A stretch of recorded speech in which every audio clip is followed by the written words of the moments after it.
Before air conditioning, before power grids, how did people survive lethal heat? In the scorching desert or humid forests. Native Americans engineered homes that breathed. They didn't fight the environment. They partnered with it. They possessed a knowledge of thermodynamics we are only now rediscovering. This is the lost architectural wisdom of a continent, and it holds the secrets to our own survival. Out of the age of forgotten genius, this is the sound of modern survival. He gestures to an AC unit, a mechanical roar desperately fighting the sun-burning fossil fuels to make a small box of air comfortable. We've become masters of brute force. We conquer nature, bend it to our will, and pay a steep price for it, soaring energy bills, a strained power grid, and a warming planet. We think of this as advanced. We think of the people who lived on this land for 15,000 years as primitive. We are wrong. For millennia, the indigenous peoples of North America lived, thrived, and built civilizations in the exact same climates we struggle with today. They faced the same brutal desert sun, the same suffocating southeastern humidity, the same relentless prairie wind. And they did it without a single watt of electricity. They didn't build machines to fight the heat. They built homes that were passive, intelligent living systems. They didn't have one secret. They had thousands. Each one was a different answer to the same question: how do you stay cool? The answer was never to fight the environment. It was to listen to it. The secret is a lost science. We are only now beginning to call bioclimatic design. It's a design philosophy built on 5 core principles. We are going on a journey to relearn this forgotten language. From the stone cities of the desert to the grass lodges of the prairie, we will uncover the architectural genius of Native America. What we find isn't just history. It's a blueprint for the future. Act Ukas, the Desert Masters, harnessing the earth, the American Southwest. This is one of the most extreme environments on Earth. Temperatures in summer regularly spike above 115 degrees Fahrenheit, 40 Celsius. The sun is a relentless hammer. Here, shelter isn't just about comfort. It's the difference between life and death. So how did the ancestors, the Hohokam and the ancestral Puebloans, build massive communities, cities, even that were not just survivable but comfortable?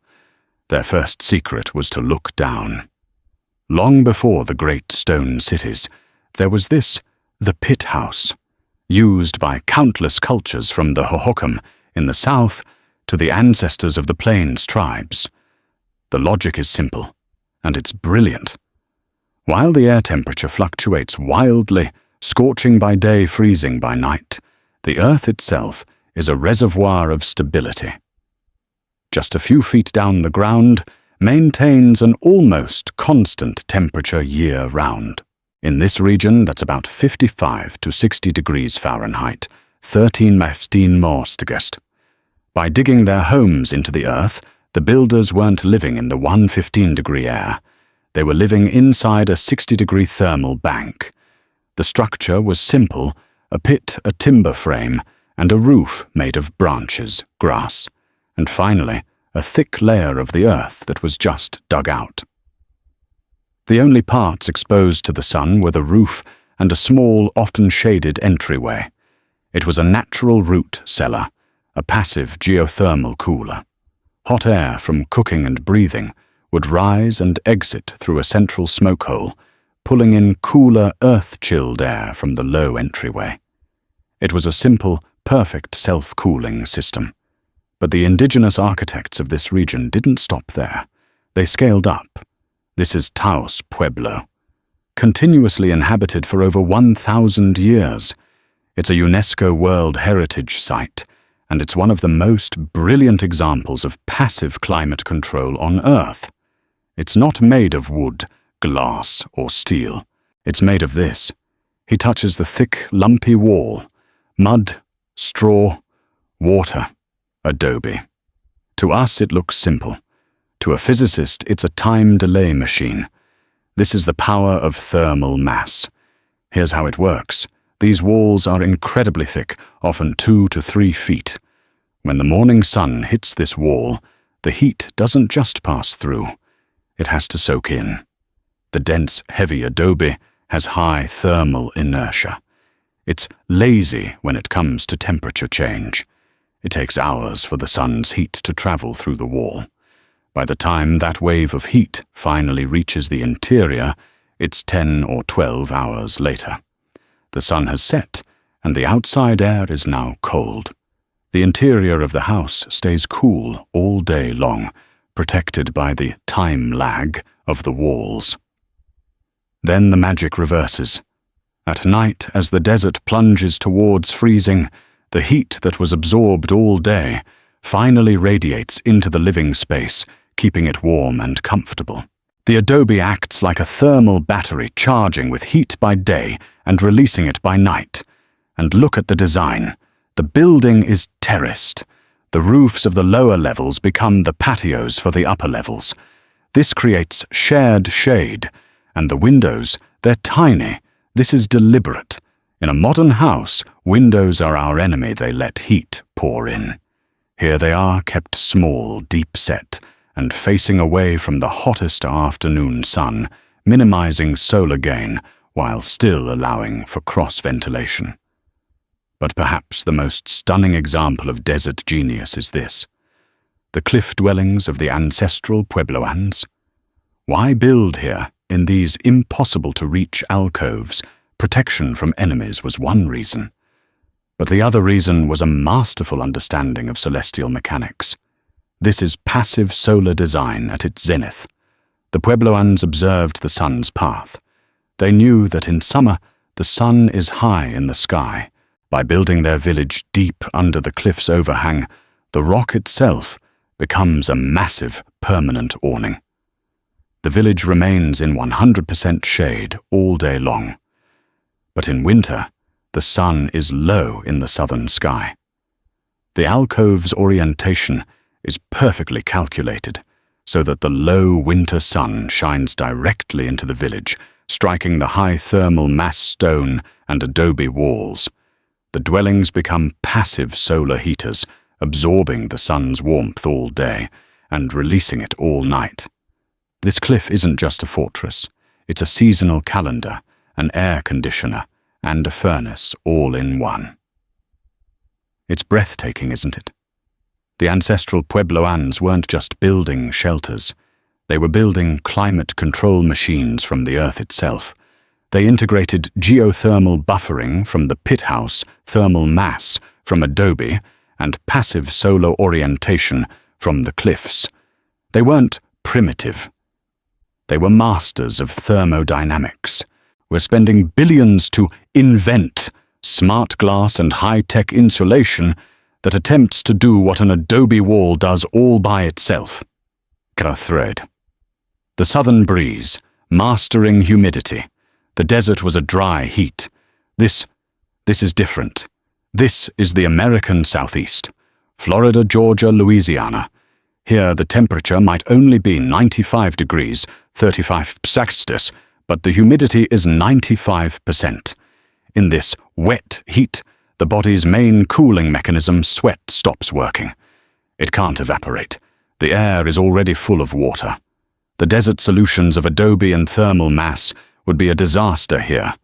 A thick adobe wall would just soak up all this moisture, never dry out, and turn into a moldy, suffocating prison. So how did the indigenous peoples of this land, the Seminole, the Miccosukee, the Creek, the Caddo, survive? This is the Chickie, and in my opinion, it is one of the most perfectly engineered pieces of architecture on the planet. It's the complete opposite of the Pueblo. The desert house stores mass and blocks the outside. The Chickie has no mass and invites the outside in. It's not a house so much as a roof and a floor. The secret here isn't thermal mass, it's maximum convection. Let's break down the genius. First, the raised floor. He stomps on the wooden platform. They didn't live on the ground. The ground here is hot, wet, muddy, and filled with snakes and insects. By raising the living platform 3 to 4 feet, you immediately get away from all of that. But more importantly, you allow the breeze to flow underneath you. You are cooled from below and from all sides. Second, no walls. This seems obvious, but it's a profound choice. It prioritizes airflow and cooling above all else, above the privacy and security we've become obsessed with. A chickie is designed to catch the slightest wisp of a breeze and let it pass through, carrying your body heat with it. But this is the real engine of the chickie the palmetto thatched roof. This isn't just a simple rain cover. This is a high-performance insulating shield. These palmetto fronds are layered densely, creating a roof that is feet thick. The sun's heat is absorbed by the top layers of thatch. The thatch itself contains air, one of the best natural insulators. This air gap prevents the heat from transferring to the living space below. The surface of the roof might be hot enough to fry an egg, but the air underneath in the shade remains comfortable. But it does one more thing. The thatch is breathable. It's not a solid, sealed barrier. As hot air rises from the people living on the platform, it doesn't get trapped. It rises up and through the thatch like a natural exhaust fan. This stack effect actively pulls in cooler air from the shaded space beneath the platform. The chickie is a living, breathing machine for ventilation. In other parts of the Southeast, like Mississippi or Alabama, the Caddo or Cherokee built more permanent summer houses. These were often rectangular with 3-foot-high walls made of wattle and daub. But this daub was different from desert adobe. It was often mixed with much more grass or Spanish moss. It was lighter, more porous. It was designed to breathe. When a humid breeze passed through the wall, the porous clay would release its small amount of stored moisture, creating a very subtle but very real evaporative cooling effect on the wall itself. These homes were also part of a larger managed landscape. The indigenous people of the Southeast were expert city planners. They didn't just build a house, they built a cool village. They cleared the thick underbrush, but left the massive high canopy trees like live oaks. This umbrella of shade cooled the entire village. The transpiration from the leaves of these giant trees plants, sweating, would actively cool the surrounding air, creating a microclimate that could be 10-15 degrees cooler than the exposed fields beyond. Houses were built near water, not just for drinking, but to catch the breeze that always comes off a river or a lake. In the Southeast, you can't beat the humidity. It's impossible. So you have to move the air. The chickie is the most elegant solution I've ever seen. It's an exercise in reduction. What is the absolute minimum structure needed to provide shade and catch the wind? That's the chickie. They understood that the enemy wasn't just the sun.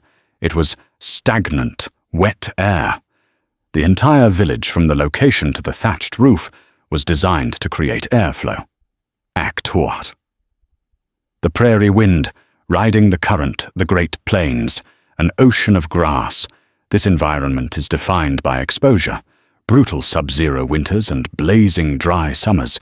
There are no cliffs to hide, in no forests for shade. And the wind. It never ever stops.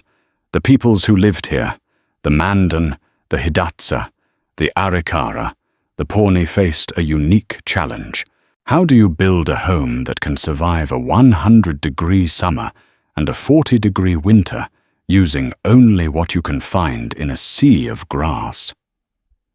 Their answer was one of the most robust, climate-defying structures ever built.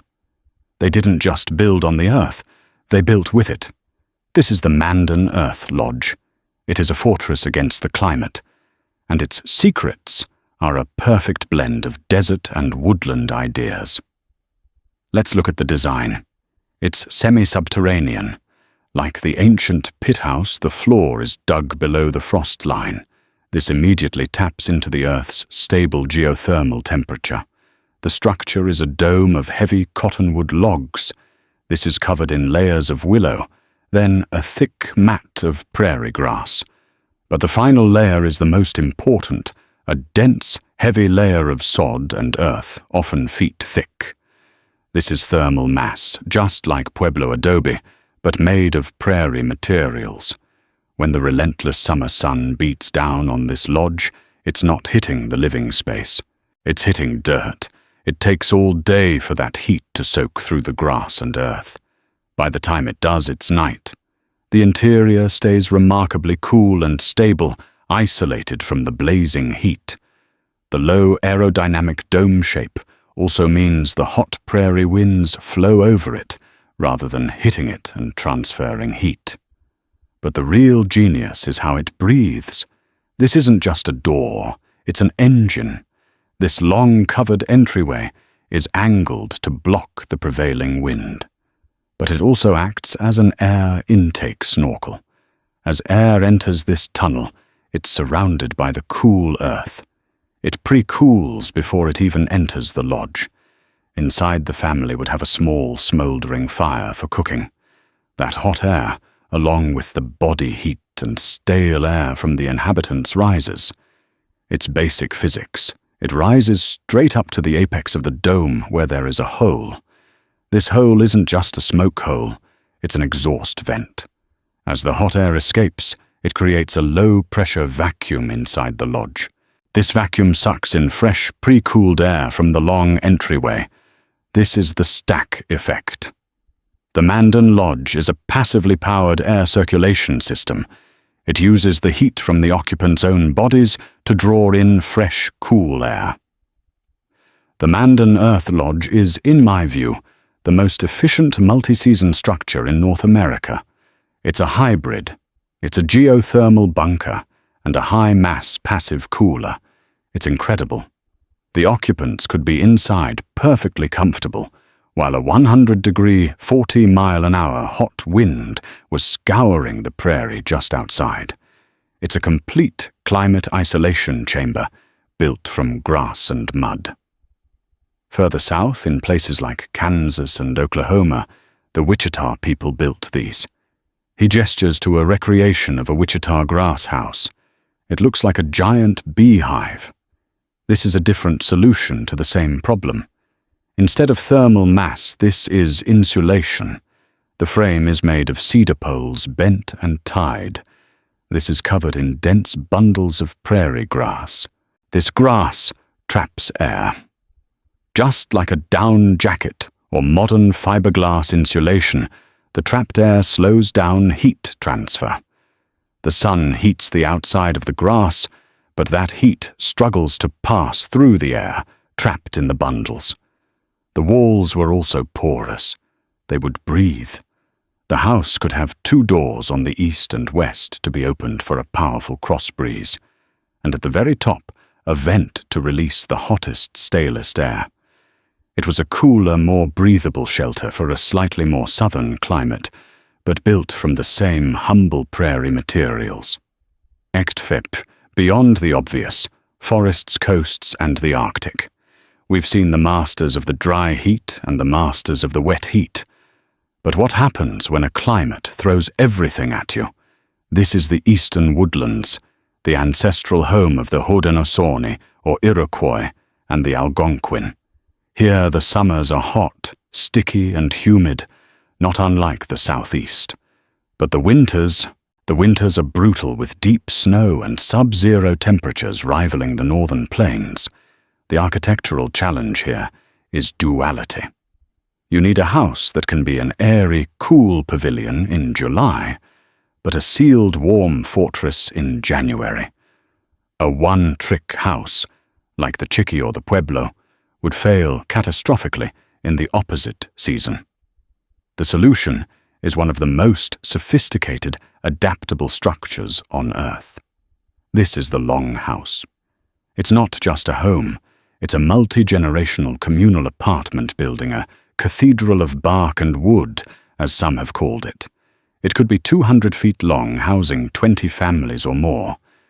And that presents a new cooling problem. In summer, you don't just have the sun's heat. You have the internal heat load of 60 people cooking, breathing, and living. In a modern building, we'd need a colossal HVAC system.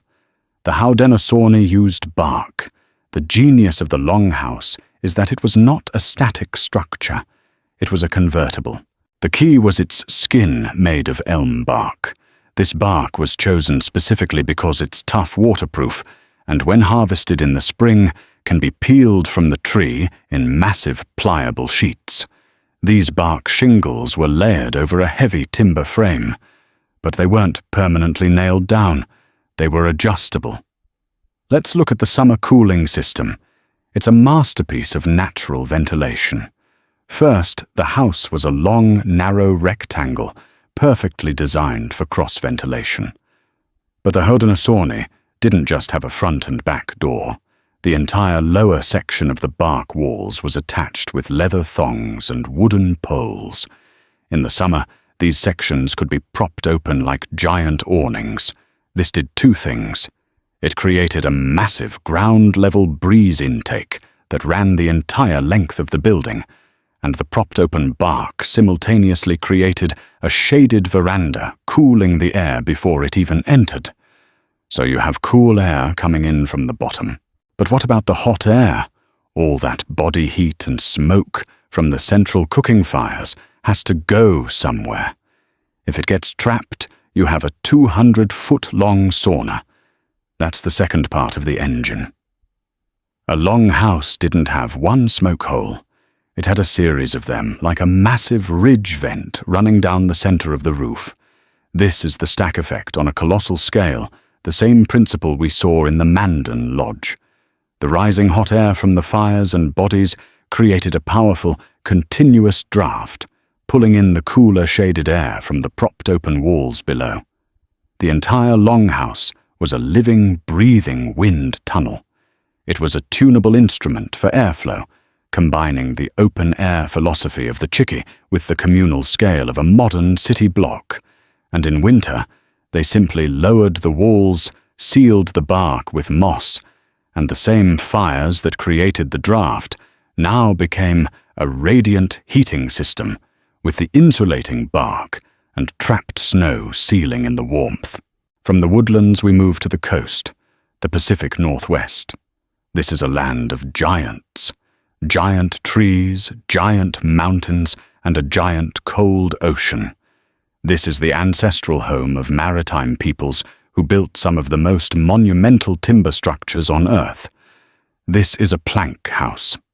The climate here is different again. It's mild, but it's damp. It can get surprisingly hot in the summer, but the biggest enemies are mildew rot and a damp cold. These aren't thin boards. This plank is 6 inches thick, 4 feet wide, and was split from a single giant western red cedar, using only wedges and stone tools. This house is a fortress, and its cooling system is a greatest hits compilation, a hybrid of every principle we've seen so far. The plank house is a masterclass in hybrid design. Let's break it down. 1. Geothermal. Like the ancient pit house, the floor of a plank house was almost always excavated, often 4 to 10 feet below ground level. The living space was a tiered pit with benches arranged around a central fire. The inhabitants were literally living in the Earth's cool 55-degree 13-degree thermal bank. 2. Thermal mass. Don't let the wood fool you. These colossal planks of cedar have tremendous thermal mass. They are so thick and dense that they function just like adobe or earth. They are incredibly slow to heat up, acting as a buffer, shielding the cool, sunken interior from the afternoon sun. 3. Site and shading. The houses were never placed randomly. They were almost always built right on the beach facing the water. This wasn't just for canoe access. It was a calculated thermodynamic choice designed to harvest the cool daily sea breeze. 4. Material science. The choice of western red cedar was a biological and engineering miracle. Cedar is saturated with natural oils like thujaplican that make it one of the most rot and insect-resistant woods on Earth. In this damp climate, any other wood would have rotted away in a decade. Cedar endures for generations. So you have a house dug into the cool earth with thick, high-mass walls. But like the longhouse, it was also convertible. The roof and walls were not a single sealed unit. They were a system of removable planks. In summer, specific planks in the roof could be shifted or removed. This, combined with the low doorway facing the water, created a directed airflow.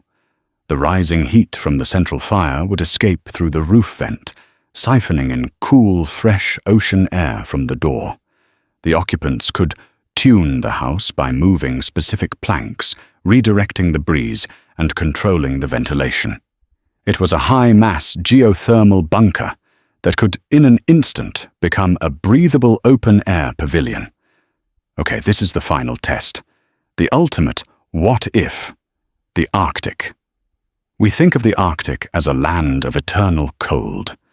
We know the igloo-iglooviak as the perfect winter home. But what about summer? Here on the tundra, the sun in July never sets. It beats down 24 hours a day. The problem isn't staying warm, it's staying cool. How do you find shade when there is no night? How do you cool your home when the sun is a relentless 24-hour searchlight? You can't build with wood, there are no trees.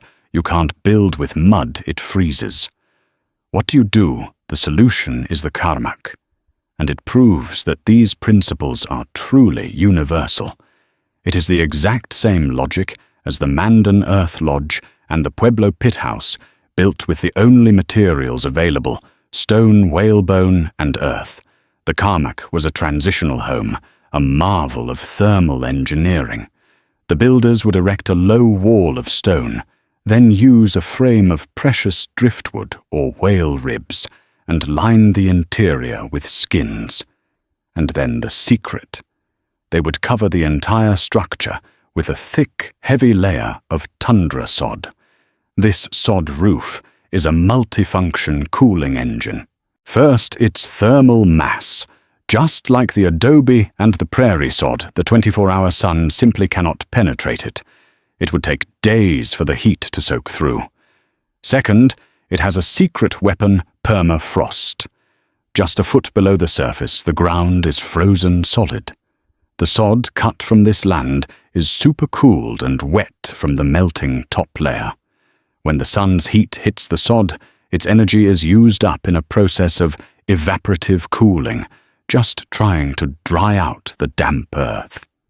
The heat that does get through is then sunk into the massive, frozen geothermal bank of the permafrost below. The result is a home that stays at a stable cool 40 or 50 degrees Fahrenheit, 4 to 10 degrees inside, while the 24-hour sun is beating down outside. It is quite literally a walk-in refrigerator, built from the earth itself. Pueblo, Chicky, Earth Lodge, Longhouse, Plank House, Karmak. From the 115-degree desert to the 24-hour Arctic sun, the answer was never a machine. The secret, in the end, was listening. It was an intimate PhD-level understanding of the local environment. What does the sun do here? Where does the wind come from on this beach? What does the earth offer? What does the water do? This wasn't primitive. This was a continent-wide, 15,000-year-long scientific study in sustainable architecture, a study written in bark, in stone, in grass, and in earth. So, if this science was so perfect, so universal, and so effective, where did it go? Why are we not all living in houses? This smart Act 6.